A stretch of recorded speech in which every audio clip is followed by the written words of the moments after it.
பிரசாந்த் கிஷோருக்கு தமிழ்நாட்டுல என்ன தெரியும்?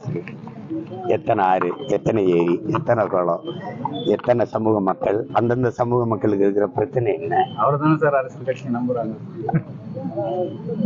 நீங்க உடல்ல கொழுப்பு கழிப்பிடுறீங்க, பணக்கொழுப்பு கழிப்பிட்டீங்களா?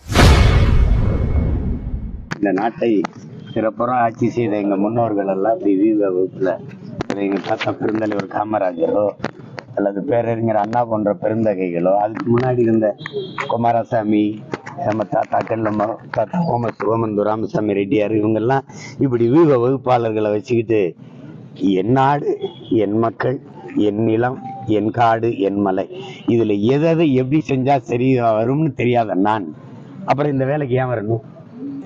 நீங்க சொல்லுங்க. செங்கொண்டத்துல யாரை நிறுத்தினா வெல்லலாம்? இங்க யாரு? இங்க அரியலூர்ல யாரு? பெரம்பலூர்ல யாரு? திருவண்ணாமலையில செய்யாறுல யாரு? யாருன்னு இது கூட தெரியாத நான் எப்படி? எனக்கு நிறைய மூளை இருக்கு, காசுதான் இல்லை, அதனால எனக்கு அது தேவையில்லை. அது நீ எத்தனை வீதத்தை வச்சு என்ன பண்றது? கத்தரிக்காயின்னு தாழ்ல எழுதி பயன் இல்லை. நிலத்துல இறங்கி அது செடியை விதைய போட்டு செடியை முளைக்க விட்டு தண்ணி ஊற்றி உரம் வச்சு வளர்த்து விளைய வைக்கணும், அப்பதான் கத்தரிக்காய் வரும்.